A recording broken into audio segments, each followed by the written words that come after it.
বিষয়াসকলে যদি কাম নকৰে মন্ত্ৰী কি কৰিব পাৰে? গতিকে মন্ত্ৰীয়ে হওক বিধায়কৰ আচৰণটো এনেকুৱা হোৱা অনুচিত আৰু যিটো আচৰণ কৰিলে সমাজৰ ক্ষতি হয়, যিটো আচৰণ কৰিলে শিৱসাগৰৰ ক্ষতি হ'ব পাৰে, বিভিন্ন সমষ্টিৰ ক্ষতি হ'ব পাৰে, তেনেকুৱা আমি আচৰণৰ পৰা বঞ্চিত আমি আঁতৰি থকাটো ভাল বুলি মই ভাবোঁ। প্ৰতিনিধিসকলে বহু ক্ষেত্ৰত আমি নিজকে বহুতে ৰজা বুলি ভাবে। জনপ্ৰতিনিধিসকলে কেতিয়াও ৰজা হ'ব নোৱাৰে। প্ৰতিনিধি তেওঁ হি ইজ দ্য ৰিপ্ৰেজেণ্ট, সেই সমাজখনক তেওঁ প্ৰতিনিধিত্ব কৰিছে। কিন্তু বহু সময়ত এনেকুৱা বহুত জনপ্ৰতিনিধি ভাবে যে চৰকাৰী অফিচাৰ যেন তেওঁ তলতীয়া। চৰকাৰী অফিচাৰ নাথাকিলে মন্ত্ৰীজন ভেলুলেছ, চৰকাৰী অফিচাৰ নাথাকিলে বিধায়কজন ভেলুলেছ।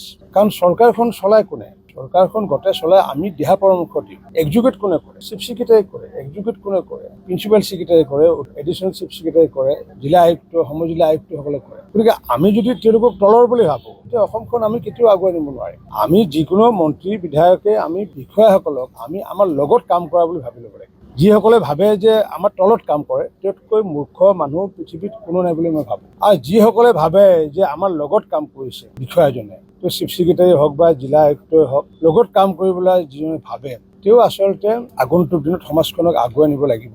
আৰু এই ক্ষেত্ৰত শিৱসাগৰৰ ঘটনাটো স্বাভাৱিকতে মই অধ্যক্ষ হিচাপে এগৰাকী জনপ্ৰতিনিধিয়ে কৰা আচৰণত মই নিজে লজ্জিত হৈছোঁ। মই দেখিছোঁ কিছুমান বিষয় আছে।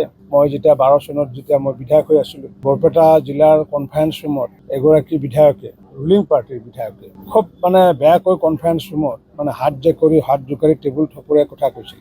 আৰু সেই বৰ্ণালী ডেকা আছিলে দিছে। বৰ্ণালী ডেকা ডাঙৰীয়ানী প্ৰথমগৰাকী অসমীয়া মহিলা IAS।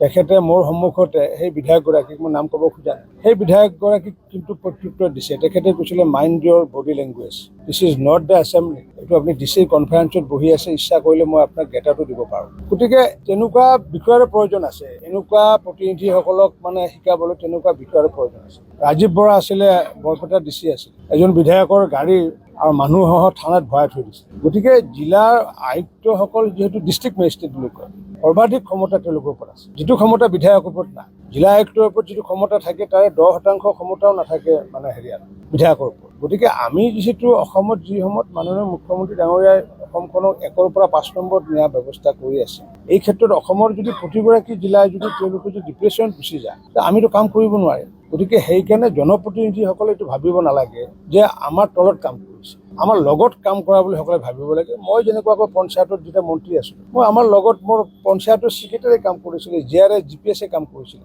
আৰু যাৰ কাৰণে আজি 22 লাখ ঘৰ উঠাব পাৰিছোঁ। থৰে মন্ত্ৰীয়ে পাৰিছে। মন্ত্ৰীৰ কি ভূমিকা আছে তাত? বিষয়াসকলে যদি কাম নকৰে মন্ত্ৰী কি কৰিব পাৰে? গতিকে মন্ত্ৰীয়ে হওক বিধায়কৰ আচৰণটো এনেকুৱা হোৱা অনুচিত আৰু যিটো আচৰণ কৰিলে সমাজৰ ক্ষতি হয়, যিটো আচৰণ কৰিলে শিৱসাগৰৰ ক্ষতি হ'ব পাৰে, বিভিন্ন সমষ্টিৰ ক্ষতি হ'ব পাৰে, তেনেকুৱা আমি আচৰণৰ পৰা বঞ্চিত আমি আঁতৰি থকাটো ভাল বুলি মই ভাবোঁ।